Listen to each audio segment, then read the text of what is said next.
Setting icon missing and not showing on home screen, problem solved. So if your settings icon went missing for some reason and if it's not showing on home screen, there are a couple of ways that you could possibly fix it. First of all, the setting app cannot be uninstalled because it is an integral part of the system. If you've lost the icon, it most likely means that it is hidden somewhere. First of all, if your phone allows the setting to hide applications, you can try to check within the section of hidden applications.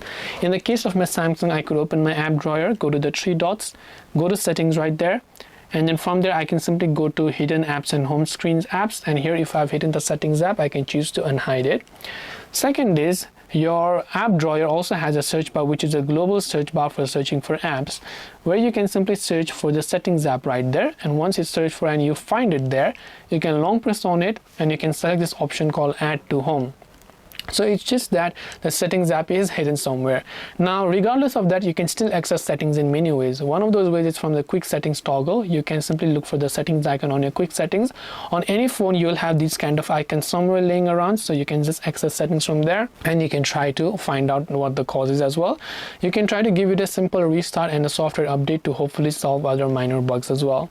So if you have any questions, feel free to leave them down. Thank you for watching till the end, and as always, see you soon in our next video.